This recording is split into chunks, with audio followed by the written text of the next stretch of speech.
Welcome to AFL Access. My name is Joel, and today I'll be continuing the 2019 season reviews for all 18 clubs, back in the home comfort of Adelaide, South Australia. You know what? There's nothing like being back at home.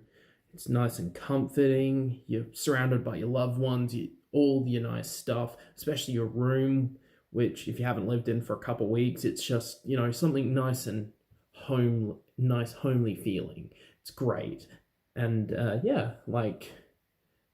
just come back and it's all nice and tidy and all that good stuff. Anywho, that's all we're here to talk about today. We're here to talk about one of the most polarizing and strange seasons in probably the recent history of this very, very successful club, and that is the Hawthorn Hawks.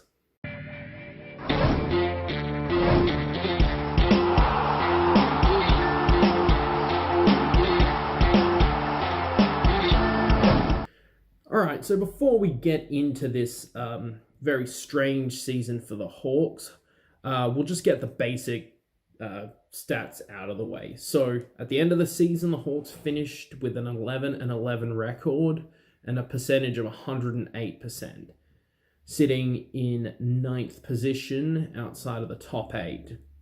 It's a drastic decline from their 2018 season where it looked like, oh no, the Hawks have returned to form again after a one-year rebuild, which is always great.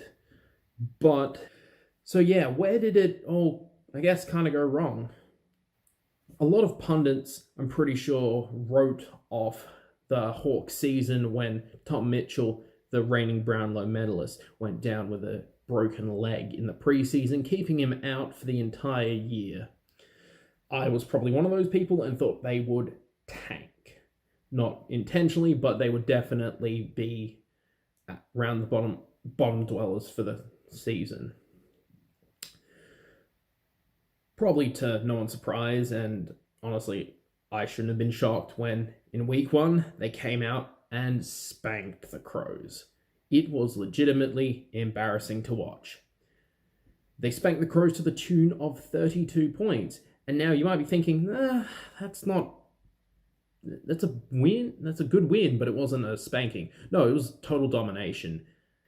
Anywho, to make up for the lack of Tom Mitchell, they needed a lot of key performers to step up. So guys like Jaeger O'Meara, Ricky Henderson, Tom Scully, Isaac Smith, and even though he is the ageless wonder, Sean Burgoyne really needed to step up and more or less bear the load of missing such an elite player like Tom Mitchell. And they did that for the most part. In fact, after the first week, I was like, well, these guys are legit again. Then came week 2, where they played the Bulldogs, and they were pretty comfortably ahead of them for the entire game until the last quarter, where they gave up 9 goals and went down by 3 points in one of the more disappointing losses for the Hawks this year. And then, kind of similar to Port, who also finished 11-11, it was up and down like a yo-yo, trading wins and losses week in and week out, and also going on some noticeable slides, where they managed to lose 3 games in a row and look pretty dire at 8-11, heading into the final couple weeks. But to completely count out an Alistair Clarkson-led squad is a fool's gamut.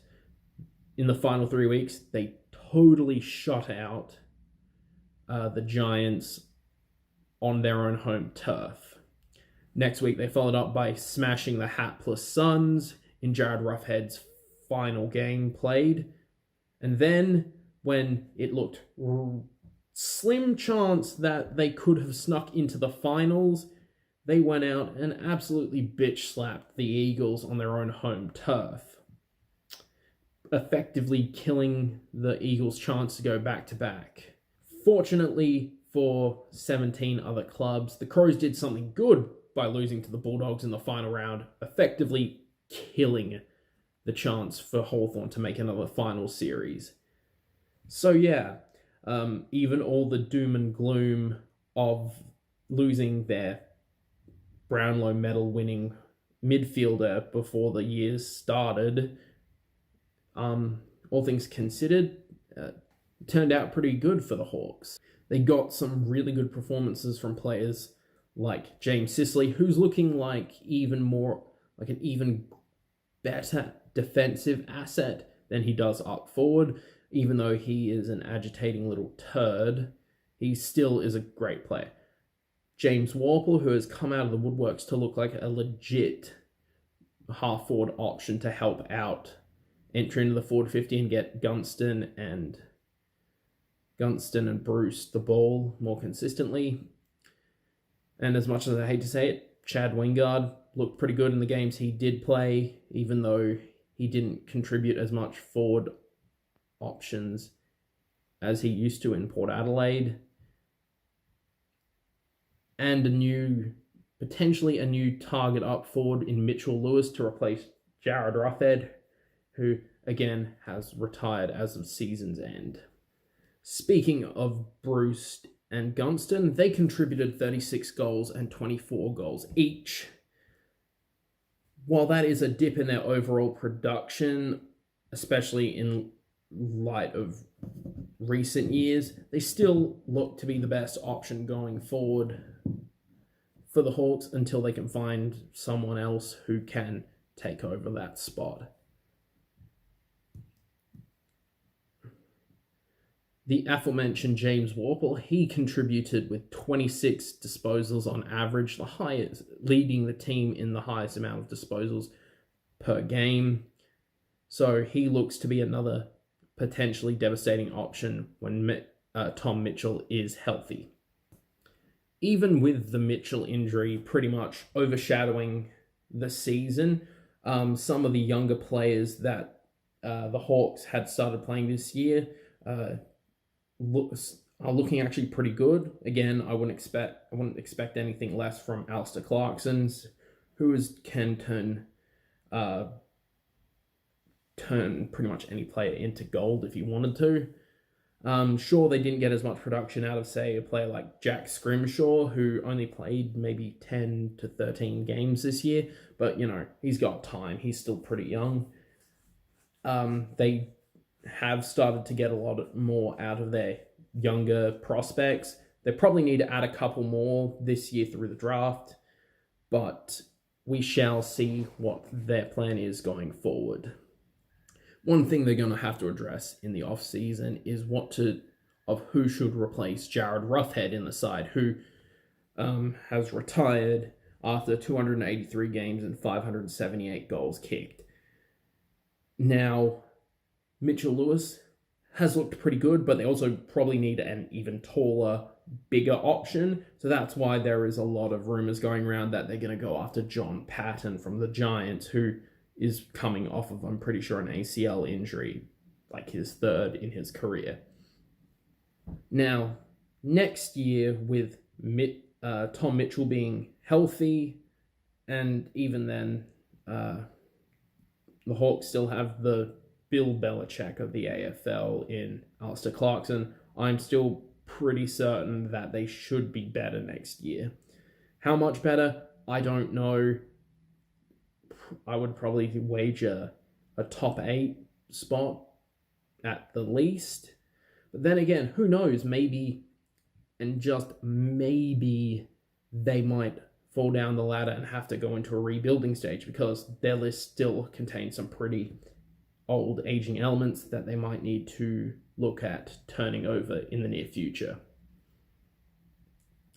So if I were to give the Hawks a grade, I would probably give them a 5 out of 10, because for as low as some of their lows were, they came out and played as good as they did in their three-peat. And even for their stellar performances, there were a lot of games where they looked exposed, especially without having Tom Mitchell in the side. Anyway, if you enjoyed the video, please remember to click the like button and comment below on my thoughts. I'd love to hear comments. Just lets me know how I'm going as a reviewer. If you want to see more videos, we're getting into the final sides very soon, so you'll be able to see what we thought of the teams that end up making the big dance very soon. So click that subscribe button, ring the bell to stay notified of all new content. If you want to discuss football with the guys on the channel, please join our Discord, link in the description below. And yeah, this has been your AFL Access.